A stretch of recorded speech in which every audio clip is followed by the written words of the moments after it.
Bonsoir à toutes et à tous, ravi de vous retrouver sur 8 Mont-Blanc, ici en direct de Pralognan, la Vanoise, pour ce journal spécial La Grande Odyssée Savoie-Mont-Blanc 2021. Il est 18 h, nous sommes le vendredi 15 janvier 2021. Bienvenue dans cette édition sous la neige. Et on va démarrer avec Camille Génieux, notre première invitée. Camille, vous êtes le directeur des opérations de La Grande Odyssée Savoie-Mont-Blanc. Déjà, une première question, comment se sont passés ces 5 premiers jours de course ? Eh ben, très bien, un très bon début pour la Grande Odyssée Savoie-Mont-Blanc 17e édition. Voilà, les contraintes sanitaires étaient très complexes à mettre en place cette année. Au bout de 5 jours, on s'aperçoit que les choses sont respectées. Le préfet de la Savoie a confirmé ce matin même que la Grande Odyssée n'avait aucune raison de ne pas continuer dans le contexte huis clos et dans le protocole sanitaire que l'on a travaillé avec les deux préfectures de Savoie et de Haute-Savoie. Voilà, du point de vue de la course, Rémi Coste et Cindy Duport qui viennent d'arriver confirment leur classement au classement général qu'ils sont leaders. Voilà, donc que ce soit au niveau sportif ou organisationnel, tout se déroule bien sur ces 5 premiers jours de course. On s'était vu dimanche du côté de Pradly-Sauman. On disait que c'était déjà une victoire d'arriver à être là pour cette année 2021 quand on sait tout ce qui s'est passé en 2020. Oui, tout à fait. C'est une vraie victoire pour nous. On a beaucoup travaillé, comme je le disais, en lien avec les préfectures de Savoie et de Haute-Savoie, mais également avec les communes, les domaines skiables, les offices de tourisme, toutes les entités qui sont partenaires de la course sur l'organisation. Voilà, je les remercie encore une fois parce que c'est aussi grâce à elles et à l'ensemble du travail de nos équipes que l'on peut être là aujourd'hui. La Grande Odyssée Savoie-Mont-Blanc, c'est un vrai porte-étendard pour le territoire. Oui, tout à fait. On véhicule de très belles images de la montagne, de Savoie-Mont-Blanc.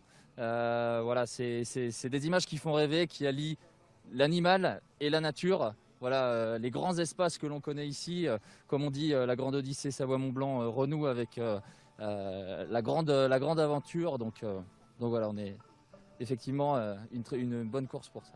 On connaît le contexte avec ces remontées mécaniques qui sont fermées. Est-ce que vous avez l'impression d'avoir encore plus d'importance cette année ?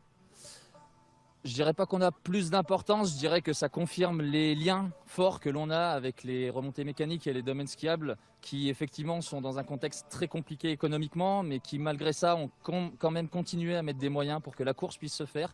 C'est beaucoup d'heures de damage, de préparation des pistes qui sont mis en place.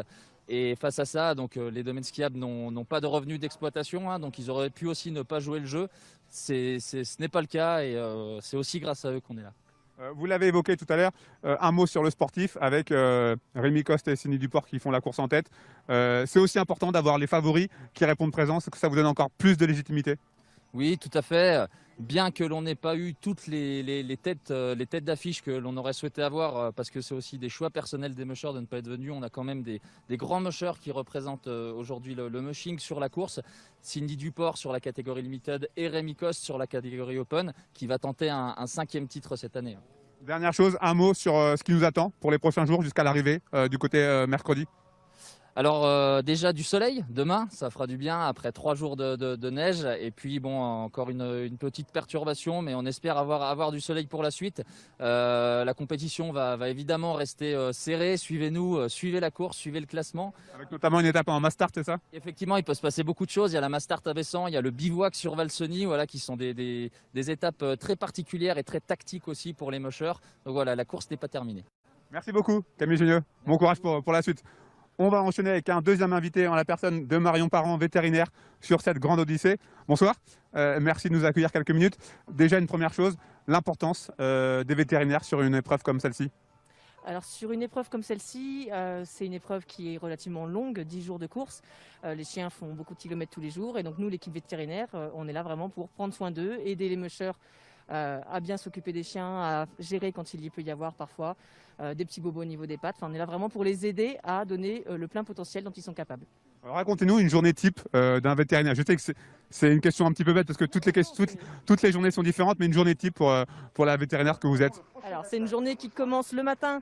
On arrive au niveau du parking musher, on commence par revoir les chiens qu'on a pu voir la veille à la fin de la course et qui ont pu nous avoir quelques petits soucis. Donc on va recontrôler, demander au musher est-ce que ça va bien. S'il y a un souci, on peut être amené à faire des examens. Donc il faut savoir que sur la Grande Odyssée Savoie-Mont-Blanc, c'est comme une clinique vétérinaire qui se déplace tous les jours. Donc on a de quoi faire des radiographies, des échographies, des examens sanguins.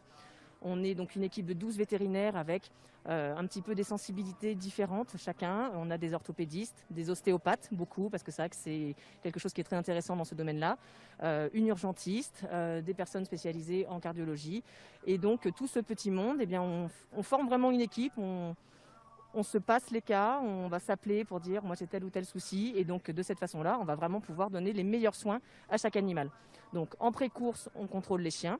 Au moment de la course, du départ, on aide simplement les mushers à amener les chiens à leur traîneau. Donc là, on sert simplement à les amener.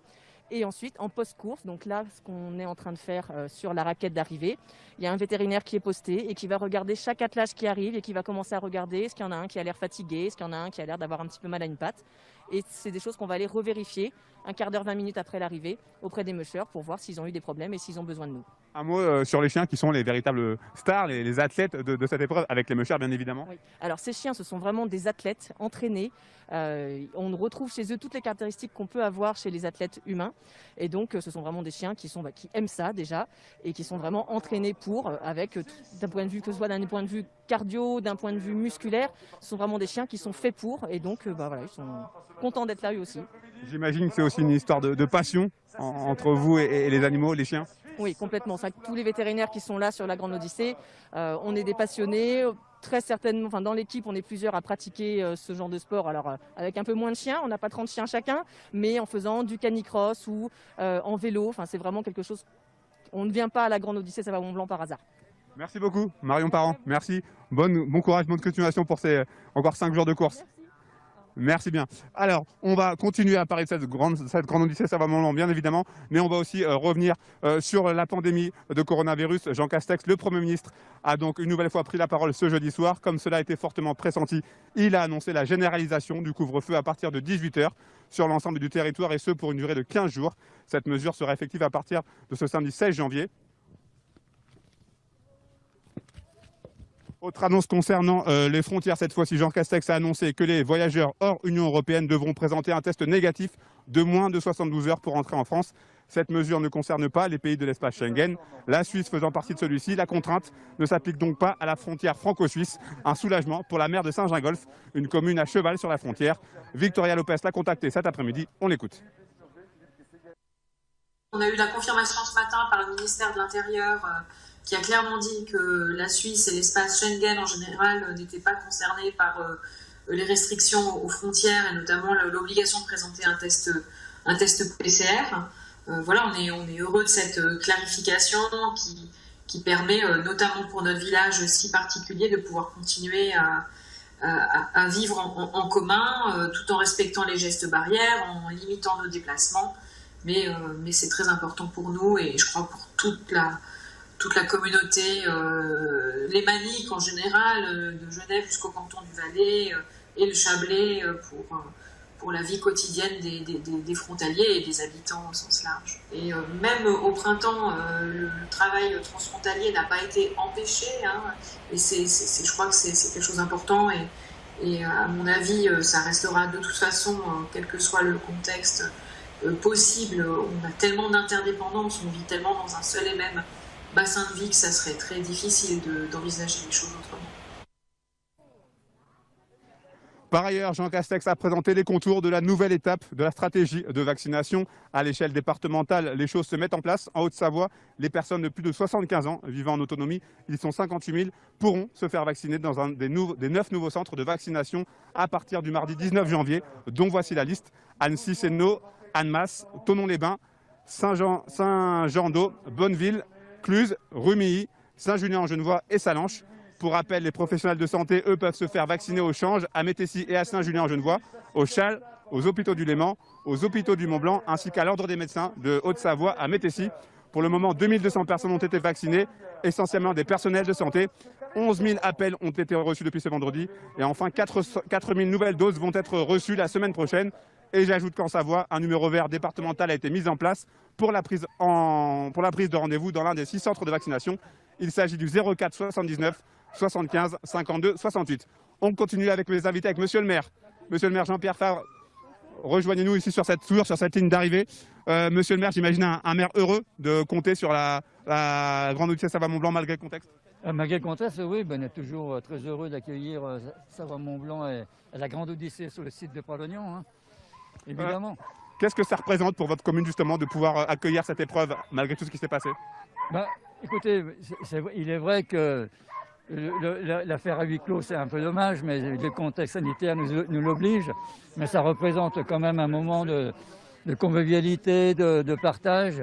Et puis Pralognan est considéré comme une des étapes les plus importantes, les plus dures du circuit. Donc c'est toujours intéressant de les accueillir chez nous, quoi. On l'a dit, épreuve à huis clos malheureusement, donc ça veut dire moins de monde, moins de public, donc peut-être moins de retombées économiques pour la commune, la station. Ah évidemment, oui. Moins de public, moins de monde, oui. Et tout s'enchaîne, hein, oui. Moins de retombées économiques. Mais bon, on attend des jours meilleurs et on souhaite qu'ils arriveront le plus vite possible, hein. Le fait de voir toute cette caravane qui est un petit peu semblable à la caravane du Tour de France, avec toute l'organisation, toute la logistique qui va avec, c'est une fierté pour voir de l'accueillir ici à Pralognan. Oui, c'est une fierté. Et moi, je suis toujours étonné de la capacité à mettre en œuvre autant d'éléments en si peu de temps, hein, parce que ce matin, il n'y avait rien. Aujourd'hui, cet après-midi, il y a toute cette zone de départ, de zone d'arrivée. Et je suis toujours admiratif de voir le staff, la capacité qu'ils ont à mettre en place tout ça, quoi. Les mushers, le mushing, c'est les chiens de traîneau. C'est quelque chose qui vous parle, qui vous est familier? Non, moi je suis pas très connaisseur de ce genre de discipline, hein. Mais bon, les chiens, etc., c'est intéressant, oui, ça me plaît bien. Ouais. Un mot sur le début de saison? Début de saison compliqué, mais... Non, un début de saison compliqué, mais étonnamment, Pralognan, vous savez que c'est une station où on peut proposer beaucoup d'autres activités en dehors du ski alpin, du ski à travers les remontées mécaniques. Ce qui fait qu'à Noël, on a eu une très belle fréquentation avec des gens qui ont pu faire du ski de randonnée, qui ont pu faire de la raquette, qui ont pu faire du chien de traîneau aussi, et qui ont pu faire du ski de fond. Et en fait, les gens ici ont passé un très bon moment pendant les vacances de Noël. Ouais. Merci beaucoup, Jean-Pierre Favre, maire de Pralognan-la-Vanoise. Merci à vous. On va aller sur la ligne d'arrivée, juste à côté de moi, avec Manu qui est en compagnie d'un musher. Bonjour à toutes, oui, bonjour Sébastien. Je suis donc avec Philippe Desmurger, bonjour. Bonjour. Vous venez d'arriver justement, une étape un peu particulière, très courte, mais pourtant beaucoup de dénivelé aujourd'hui. Comment vous l'avez senti? Ça, c'est des étapes pour moi. Je viens des Alpes, des Alpes du Sud. Donc nous, le dénivelé, les kilomètres, ça nous va bien. Moi, c'est une étape pour nous, ça. Et justement, les chiens, ils en ont encore un peu sous la semelle, on le voit. Là, ils en ont, ouais. Comment ça va se passer pour les prochains jours dans ces cas-là Là, ils commencent à arriver au pic de forme. Donc là, plus on va dans le temps, meilleurs ils seront. Okay. Donc pour moi, et puis on a besoin de souffle. Grosse édition cette année, beaucoup de niveaux. J'ai l'impression que ça monte d'année en année. Il y a un gros niveau, surtout dans les races nordiques. En fait, il y a tout ce qui est Alaskan et races nordiques. Et dans les races nordiques, le niveau est vraiment très bon. Okay. Ouais, vraiment très très bon. Justement, comment on peut faire la différence? Comment on peut tirer son épingle du jeu cette année? Cette année, on est tous entraînés pareil, puisque le confinement a permis à ceux qui manquent de temps de s'entraîner. Non, c'est arrivé avec des chiens qui n'ont pas le pic de forme au début de la course, de manière à ce que sur les parties dures, là où tout le monde s'effondre, on peut repartir. Et nous, il faut qu'on tienne un peu le cap parce qu'on court pour un défi, le défi de la mucoviscidose. Donc il faut vraiment qu'on ait du souffle jusqu'au bout pour pouvoir permettre de faire des dons et puis d'être soutenu. Tant qu'à faire. Bon, super. Je vous laisse aller vous occuper de vos chiens. Bon courage pour la suite. Merci à vous. Merci beaucoup. Voilà Seb. De toute façon, je reste sur la ligne d'arrivée pour vous tenir au courant des derniers équipages qui arrivent. Et tout de suite, je vous rends l'antenne. Vous le savez, les remontées mécaniques des stations françaises sont toujours fermées. Le Premier ministre Jean Castex n'y a d'ailleurs pas fait allusion dans sa prise de parole de jeudi soir. Mais néanmoins, dans certaines stations, on s'organise pour permettre aux jeunes licenciés de ski de continuer leur progression. C'est le cas au Ménuire qui a choisi d'ouvrir son célèbre téléski du stade. Reportage. C'est un geste d'ordinaire anodin à cette période de l'année, mais qui a valeur de symbole à l'heure où les remontées mécaniques des stations françaises restent désespérément fermées. Depuis ce mercredi, une centaine de jeunes skieurs peut utiliser le téléski du stade au Ménuire. Et pour ces jeunes pousses, pouvoir prendre un téléski est devenu un réel plaisir après des semaines de privation. C'est sûr que nous, on n'attendait que ça, hein. Ça fait du bien. Heureusement que les retrouvailles sont là parce qu'on a un examen dans 3 semaines et si on ne pouvait pas s'entraîner, ça aurait été compliqué. On a aussi des opportunités de skier sur des tapis, mais ce n'est pas la même chose que la neige. Enfin, on a besoin de la neige pour retrouver les vraies sensations. Si cette réouverture du téléski du stade des Ménuires était très attendue, elle n'en reste pas moins très réglementée. Seuls les licenciés mineurs de la Fédération française de ski, les mineurs en formation pour le monitorat de ski des lycéens de Moutier et les moniteurs de ski sont autorisés à utiliser cette remontée mécanique historique de la station des Bellevilles. Tout est donc mis en œuvre pour que les jeunes skieurs poursuivent leur progression. Nos jeunes qui sont ou bien en formation pour moniteur de ski et pour nos jeunes à nous qui sont sur une filière de haut niveau, il faut qu'ils s'entraînent parce que les compétitions vont reprendre et il est hors de question qu'on prenne du retard sur nos adversaires, enfin, qui sont aussi des amis, mais voilà, il faut qu'on continue à les entraîner, autrement ça met en péril quand même leur parcours sportif d'athlète de haut niveau. De son côté, l'école du ski français des Ménures a également pesé de tout son poids pour obtenir ce nouvel accès aux pistes. Privés d'activité depuis maintenant 10 mois, les pulls rouges voient dans cette opération une façon de retrouver le sourire à travers les stagiaires qui peuvent ainsi continuer leur formation. On a du baume au cœur avec cette ouverture de téléski, c'était nécessaire. On a la chance d'avoir un grand téléski qui dessert une piste variée et complète, ce qui fait que les jeunes peuvent s'exprimer de façon entière ici et ils vont préparer les examens dans de bonnes conditions. Mais c'est vrai que ça fait une bouffée d'air à tout le monde. Ça fait du bien à la tête et puis derrière ça permet de ne pas prendre du retard aussi nous sur les échéances qu'on prépare avec nos stagiaires. Bien entendu, le strict respect des consignes sanitaires et de rigueur. Et pour les remontées mécaniques, cette reprise de l'activité, bien que limitée, est une très bonne nouvelle. L'entreprise était fermée, donc on a remis en place une organisation spécifique avec un conducteur et un technicien qui assurent quotidiennement l'exploitation de l'appareil. Depuis début novembre, on se demande si on va pouvoir redémarrer des installations la semaine suivante. Donc effectivement, c'est un grand soulagement pour toute l'entreprise de pouvoir commencer à redémarrer, même si pour l'instant c'est qu'un appareil. Un planning a été mis en place entre le club des sports, le SF, le lycée de Moutier et la Cévabel, la société qui gère les remontées mécaniques au Ménuires, pour que chacune des structures y trouve son compte. Cette disposition est prévue au moins jusqu'au 5 février prochain. Je rappelle que nous sommes toujours ici en direct de Pralognan sur la ligne d'arrivée de cette 6e étape de la Grande UTC Savoie-Mont-Blanc. Bon là, il n'y a pas, en ce moment, au moment où je parle, il n'y a pas d'attelage qui arrive, mais depuis tout à l'heure, les attelages arrivent petit à petit. Une image insolite à présent. Le département du territoire et l'office cantonal de l'agriculture et de la nature du canton de Genève ont réussi à capturer une image du passage d'un loup en ce début d'année. Cette présence avérée est une première depuis 150 ans sur le sol genevois. Cette capture a été prise dans la nuit du 7 au 8 janvier. On y voit un animal prudent et craintif flairer avec précaution les environs. Les éleveurs de la région ont été prévenus de cette présence du loup afin de sécuriser les troupeaux. On prend désormais la direction du Pays Rochois puisqu'un puits de carbone a été installé du côté de la centrale de Darenton. C'est un reportage signé Lorena Bordiec qui vous explique les détails. Ce tube sorti de terre est parfois jaune fluorescent. Des microalgues captent le dioxyde de carbone émis par la production de biométhanisation. Un principe qui semble basique mais qui relève d'une technologie innovante. Elle est en expérimentation dans la station d'épuration d'Arenton, dans le Pays Rochois. Si on reprend toutes les étapes, en fait, une station d'épuration produit du gaz qui est brûlé, on voit des torchères. Donc nous, on a choisi de récupérer ce gaz pour créer du biométhane qui est ensuite ingéré dans les conduits de gaz de monsieur et madame tout le monde. Mais lors de cette production, il y a du CO2 qui est produit. La communauté de communes n'a pas déboursé d'argent pour la construction du puits de carbone. Il est financé par la multinationale Suez. Donc nous on a été curieux, donc on a posé la question ensuite, après avoir attribué le marché, et donc on nous a parlé d'à peu près 120 000 euros donc, par puits de carbone. Mais c'est un peu comme une voiture, on a demandé, voilà, on veut acheter une voiture, et donc on nous a donné 2 prix, et après on a su qu'à l'intérieur d'une de ces voitures, il y avait une option, voilà, qui était offerte. Ce projet a soulevé la suspicion de plusieurs associations de protection de l'environnement.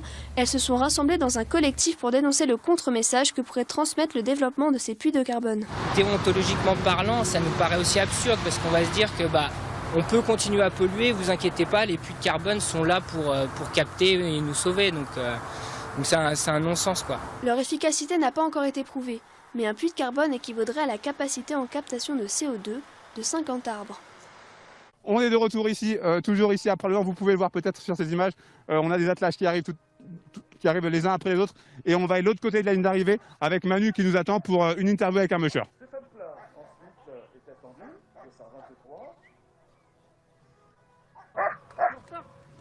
Et oui Sébastien, les arrivées continuent de s'enchaîner ici sous l'arche d'arrivée et je suis avec Rodolphe Lardet, bonjour. Bonjour. Vous venez d'arriver justement, une épreuve assez particulière, on l'a dit, physique, avec beaucoup de dénivelé. Comment, est-ce que ça vous correspondait déjà vous? Ouais, tout à fait. En fait, bon, c'est vrai que j'ai pas trop l'habitude du dénivelé, mais au fur et à mesure des étapes, on se met forcément dedans. Les chiens se mettent superbement dedans, et puis le mec derrière, il essaye de suivre. Voilà. Mais non, c'était une superbe étape, très exigeante sur les 6 premiers kilomètres, puisqu'on prend 700 mètres de dénivelé sur les 6 premiers kilomètres, un peu plus de 700 mètres. Et ensuite, une superbe descente, et ensuite des pistes de ski de fond, où ça monte, ça descend, ça monte, ça descend. C'est exigeant, mais on se fait plaisir. Qu'est-ce qui a permis de faire la différence sur ce parcours aujourd'hui, justement? Oh, je sais pas si j'ai fait la différence. En fait, pour moi, le but, malgré tout, si on a un minimum de compétiteurs, pour moi, c'est être finisher dans un premier temps, que les chiens aient bien, que moi également aussi, j'avais pas me blesser. Et puis voilà. Et puis au fur et à mesure, on avale les étapes et on verra bien ce que ça donne. Bon, on voit qu'ils en veulent encore un petit peu. Ils en ont encore sous. Ouais, mais ils savent qu'il y a la soupe maintenant. Qu'est-ce qu'on peut vous souhaiter pour la suite de la course? Oh, de terminer la Grande Odyssée dans de bonnes conditions et puis ça ira comme ça. Ce sera déjà pas mal. Merci beaucoup en tout cas. Bon courage pour la suite. Voilà, on va continuer Sébastien de vous faire vivre les arrivées les unes à la suite des autres avec la ligne d'arrivée qui est juste derrière moi. Mais tout de suite, c'est à vous. Pas bouger, pas bouger. Merci Manu. C'est la fin de cette édition. Merci à vous pour votre fidélité à l'information sur 8 Mont Blanc. Merci à toute l'équipe présente ici sur place. Merci à l'équipe de la Grande Odyssée pour sa logistique. Après la météo de Thierry Paulme, vous retrouverez Emmanuel Jaude pour une rediffusion de votre émission En tête à tête avec Yves Balu, spécialiste de l'histoire de la montagne. Passez une très belle soirée, prenez soin de vous. Je vous retrouve lundi pour une nouvelle semaine d'information sur 8 Mont Blanc.